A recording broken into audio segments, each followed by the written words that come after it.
Hello, WhatCulture Wrestling. My name is Simon Mel. I'm stood outside of the world's most famous arena, Madison Square Garden. We have just watched the G1 Supercard featuring New Japan at Ring of Honor. You know what we do after we've seen a big pay-per-view or wrestling show. I take my finger of power. Sometimes I point up, sometimes I point down. Let's do that right now. Let's up. Damn down.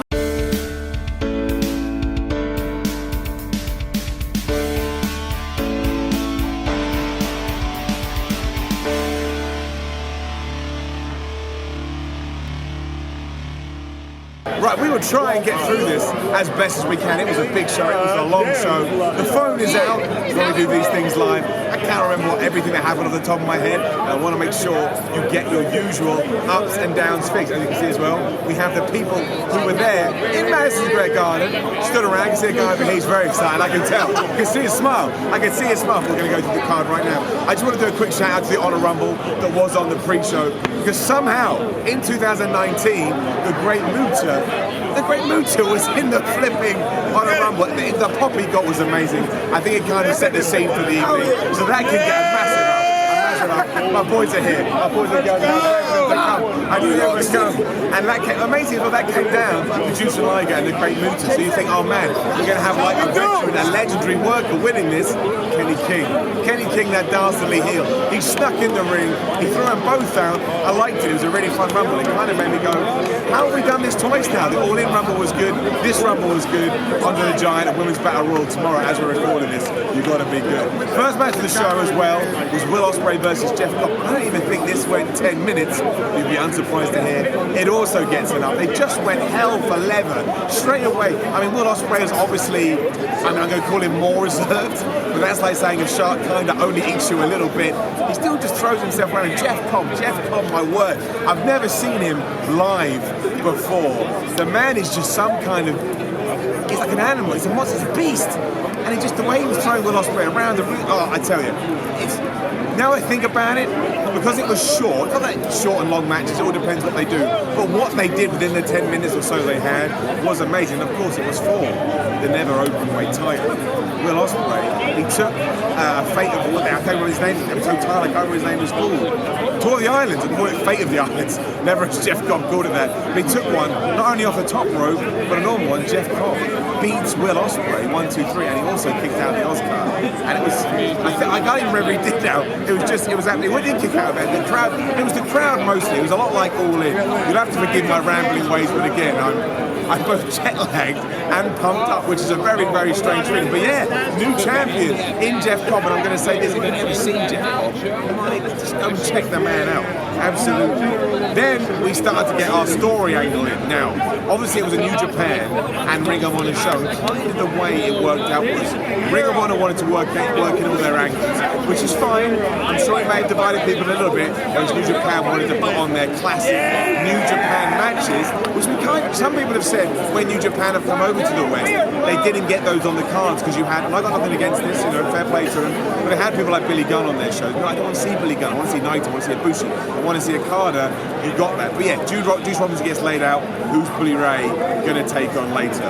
Which brings us to our first Ring of Honor match, which was Kelly Klein, who did indeed win the Women of Honor World Title from Iwatani.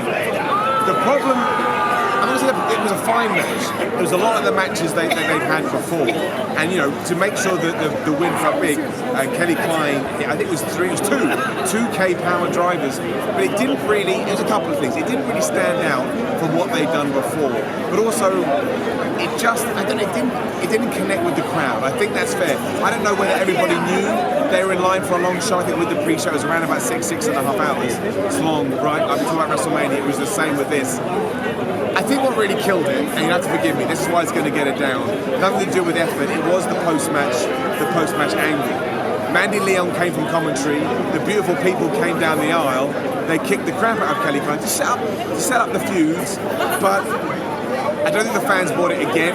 I think it felt like an angle for the same. There was a reaction when the beautiful people came out. I think this could lead somewhere good, but it kind of overshadowed the world title win a little bit. Again, I just don't think people were feeling it at all. Hence the down. I know you're going to get mad at me. That's what it's all about. It's why I get close to the camera. It's all about opinions, brother, sister. Don't worry about it. Which brings us to Bully Ray. Who was Bully Ray's opponent going to be? Now, shout out to my man Mega Ran at first. We had talked to him earlier in the day at WrestleCon. Little did we know that he was going to be in the ring in only a few hours, getting his ass kicked by Bully Ray. But he done. But it doesn't matter because everyone wanted to know who was it going to be. It was a really, really cool swerve. It was Flip Gordon. Now, I know Flip Gordon re-injured his injury, his knee, back in January, was it? February? It felt like he didn't have enough. He said he wasn't going to be at the Madison Square Garden show, so I don't know whether this was an angle or a work or not, but I thought it worked. I just take you through this one quickly because before long it had turned into a six-way where it was Bully Ray, Silas Young, and Shane Taylor, and they were taking on Flip Gordon, Mark Haskins, and Juice Robinson, who made a return halfway through. He recovered from his post-match beating. Personal shout out to Mark Haskins. That's all I'm going to say. He knows an absolute legend. What I really loved is at one point there was a kendo stick. This became a big brawl. Essentially, there was weapons, there was everything. At one point, everybody was hitting each other with kendo sticks. When Bully Ray was faced with all three faces going to hit him, he just legged it. So, just a huge shout out to Bully Ray, who continues to be one of the best heels in the business. I don't know how old he is, but obviously he's an absolute veteran, and I respected that massively. Still allowing himself to look like the counter heel. Didn't work out too long. The faces did also hit the Dudley What's Up spot. Still makes me laugh. I think that advert came out in 1998. 98, and here we are in 2019. We're still doing it, and eventually, anyway, Flip Gordon hit the 450. The faces win. It was a fun match. It was a fine match. Like I say, can get it up. But at this point, I do think there was a sense of anticipation for the main event. It's not that people didn't want to see the rest, but I think there were some stars that were coming out, and the crowd was like, I'm just going to wait. I'm going to sit on my hands a little bit. It was a fun match. I say that because this then transitioned into Bandito versus Dragon Lee versus Ishimori for the junior title, the IWGP, and it was just, I kind of want to give it a golden up. I think it was went around 9 minutes. I don't think you could have a better match with three wrestlers like this. You know, let's do it. Screw it. We're here. We're in New York, so I'm having a good time. Give it a golden up, Phil. Make that thing go golden. It was just, didn't have much story to it in terms of what people talk about psychology. No. Was it quote unquote a spot fest? Yes. Is that what everybody wanted? Yes. Should I stop answering my own questions? Yes. We'll start doing it now. But it was just, there's no words I can do to give it justice. Bandito is a star. He's an absolute star in the making. He gave one cutter to Ishimori where he threw him so high up. I was amazed he actually came back down. I mean, it is for 9 minutes of your time. And what can you do in 9 minutes? When you go to the toilet, some other things you can do, naughty things. But I think you'd have more fun doing this. Even if you really got to go, wait, take your 9 minutes. It was just brilliant. And the ending surprised me as well because Dragon Lee, with a Liger bomb of all things, he pinned Bandito to become the new champ. So obviously, and this is where the story comes in, because I heard a few people, I saw a few people saying, oh, it's a spot fest. I don't agree because your story was Ishimori loses his title without actually losing it. Bandito and Dragon Lee hugged afterwards, so maybe, you could tie into that. So it was just brilliant to see it live and what they were able to do. I've never seen those guys live either. I completely understand the hype over Bandito. He's going to be an absolute star. Guy over here bowing to me. Two guys bowing to me. Just want everyone to know this. Some of the people, sometimes three people. I didn't ask for this. This is just happening. One guy's chanting my name. All the people in the comments go, Simon, you're an absolute arsehole. He called me right back. He gets the damn, this guy right here. Nice and simple like that. I love you too, my friend. Where the hell did we go after that? Well, we went into the tag team match. There's no even point talking. I'll give you in case you watch these to get catched up. It was Evil Sonata versus Guerrillas of Destiny, that asshole Tamatonga, versus PCO and Brody King, versus the Briscoes for both the IWGP, boys, the IWGP tag team titles and the Ring of Honor. No, it's all good. This is what the live ones are all about. And the Ring of Honor tag team titles. Two things we should mention. The crazy entrance of PCO where he was dead. They were bringing him back to life as it was Frankenstein. I don't remember a storyline where he passed away, but I'm glad that he's back alive. The finish came. We'll just talk about the finish, we'll get into everything. Oh no, there's two, well, we're kidding. There's two other things we're going to talk about. I'm going to give an up to PCO for taking the craziest powerbomb I've ever seen in my life, where the Guerrillas of Destiny just picked him up and chucked him over the top rope and onto the apron. He didn't fall in a nice way. He fell on his head. He sat up for a while before collapsing, and eventually the Guerrillas of Destiny did retain their titles. They hit a powerbomb on Brody King, I believe. That's not what matters. What matters is the fallout. This is what everybody was talking about. we got a bit. We'll have. I think it's either up or it'll be up. We got a wide video on this if you want more information. But there was a big fracas in the front row. It certainly seemed like a fan had jumped over and was getting. And Bully Ray ran down. And a bunch of other Ring of Honor dudes ran down as well. And it was like, what is going on? I give you the short version. It was Enzo Amore, and before long it was Big Cass, who we can only now presume, given some of the tweets put out by Ring of Honor wrestlers afterwards. On the live feed, if you didn't see it, they cut it. They wanted to make it as a work shoot thing, Vince Russo style. They wanted to make you think it wasn't going to happen, but given that everyone was talking about feuds down the line, it certainly, I would imagine that, look, Enzo and Big Cass are now in Ring of Honor and are going to feud with the Guerrillas of Destiny over the Ring of Honor tag team titles. Now, it's hard to know what to give this.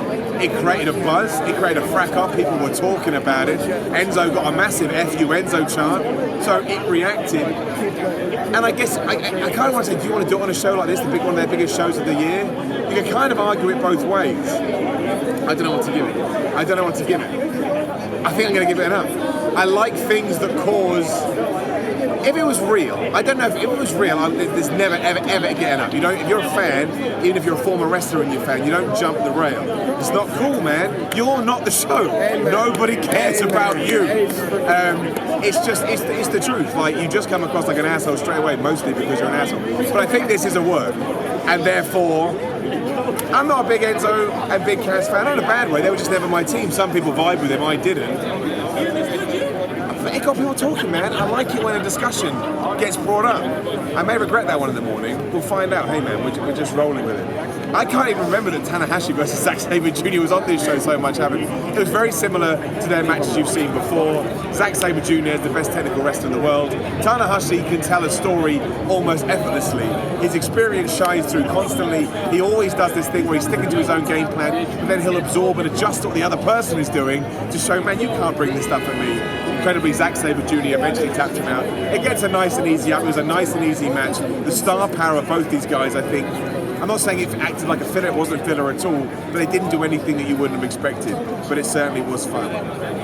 Which brings us to Naito versus Ibushi. I'm not 100% sure these two people don't understand that wrestling isn't real. I'm pretty sure they want to kill each other and they don't care about the future well-being of their necks. Some moves they were taking, they were falling on said necks, but they could have just taken a bigger and fallen on their back. But they don't want to do that. Like, you saw what they did a few weeks ago. It was very similar to that, but it was amazing. Like, it really, really was. The crowd was into it like crazy. They didn't hold back. You know, there were some of the teases with the Destinos where Ibushi kicked out like one of the kickouts was like 2.9.9. Everyone thought it was over. And then, but eventually he did win. He did a couple of knees to the face. Honestly, everyone was going so crazy. He hit some kind of knee. What kind of knee? I just know he took his knee and he slammed it into Naito's head. So you've got a new IC champion. I can only imagine, given what happens later on, we are building to some kind of Naito Okada World Championship match, but we'll get to that. But just slam a golden. Have I given a golden? I gave a golden up to Dragon Lee. Yeah. Don't give a golden up to Phil. Ignore that. Preferably cut it out. No, should I change my mind? No, we go with it now. It was just brilliant. Go watch them both. It was absolutely fantastic. And then this is the ridiculously when you have a New Japan and Ring of Honor show. It segued into your Ring of Honor World Title ladder match. Matt Taven, Jay Lethal and Marty Scurll. Now, I am not downplaying this at all. And of course, whacking up. But just to put my critical hat on, it was excellent. It was a fun match. Matt Taven winning, I thought, was awesome, especially because, you know, we had a quote-unquote proper main event in terms of where it was in the card, and as we'll see in a minute, you have a babyface winning there. So I thought having a heel world champion crowd in the Garden by an audience who really properly dislike Matt Taven. That's why I like Matt Taven. He gets proper heel heat. I don't know, there's something rare about that in 2019. But in terms of what it was, a really entertaining and a really good ladder match, but I don't think it necessarily stole the show in any kind of sense. I just think it was almost there because you needed to have a Ring of Honor World Title match that we could put ladders on. And it was smart as well because it paced it out. When you have a show this long, you absolutely need to pace it out. And there was some, don't get me wrong, they put their bodies through absolute hell. At one point, Matt Taven did a running powerbomb through a ladder with Jay Lethal from the apron to one that was set up in the R-way. It was bonkers. It really, really was. And eventually Matt Lethal also slammed poor Jay Lethal into a ladder that had been wedged between the ropes and a purple ladder that he brought out. Obviously, that's his colour. Eventually climbs up, gets the title. Some people call it like his Bret Hart moment. I don't think I'd go that far, but it was just this is going to sound more disparaging than I mean it to. We're going to get mad, but it was like the ladder match you would expect. It wasn't too dissimilar to a WWE ladder match, and there's nothing wrong with that. There's nothing wrong with that at all. But let's move on to the main event. I'll put my phone away now because I don't need it. Okada versus Jay White. The coolest thing about Okada versus Jay White is, if you've seen an Okada match, you know he has a certain format. You know that for about 10 minutes, it's going to start slow, it's going to be methodical, he's going to work through his moves, and then he's going to go, and he's going to start throwing in drop kicks, and he's going to start throwing in rainmakers, and he's going to start throwing in teasers. And it's an incredible thing to witness live because he holds the crowd in the palm of his hand, and that's what happened here. Again, there was a rainmaker. I think he gave a total of 4 rainmakers to Jay White and 2 tombstones. And on one of the rainmakers, again, even closer than the Ibushi veneer fall we talked about earlier, I clapped. I thought Okada had already won, and then someone said, "No, Miller, you're a jackass." He kicked out like, "I'm a jackass," but I'm going to put that down to the near fall. Anyway, long story short, I think we have gone to town here with Jay White after the unexpected IWGP Heavyweight Championship run, and Okada had to put him down again with 4 and a spinning tombstone after already giving him tombstone earlier. Even though Jay White lost, I think he's going to be pushed into that Kenny Omega role. I think he's going to fly. I do have to point out, I am going to give a down to you, Jay White, for your white pants you were wearing with your little red switchblade. It looked like the H&M logo, and that took me out of that match almost straight away. I even said to Phil, I said, "Phil, man, why is he wearing H&M logo on his tights? Like Jimmy Jacobs or Jimmy Seafood's ever Brock Lesnar had." So you may want to change it up, give me a shout, give me a call, and come up with some cool stuff. Got this nice little singlets, there's wine on it, you love it, it's really good. But yeah, Okada is your IWGP champion again. And what a story for Okada, from where we were when he lost to Kenny Omega, about a year ago, whatever it was. Broken Okada, coming back up, becoming the IWGP champion again. It was a fantastic way to end the evening, and again, the crowd was so behind him, it was ridiculous. I compare it a lot like I would to NXT last night, which I know a lot of people got mad about. NXT was a fantastic show, but I don't believe it was the best NXT pay-per-view, whatever you want to call it, that I've seen. But the main event was absolutely one of the best matches I've personally seen. Same here, great card, had a great time. Up, down, quite literally, which ties into this very well. But the main event itself, being able to see Okada do his thing, absolutely fantastic. That's why it gets the up. And there is your Supercard. People going crazy. I don't know what's going on there. Sonic Boot Girls here, so that's good. But it was I would say this, my last controversial point. While brilliant and while excellent, it wasn't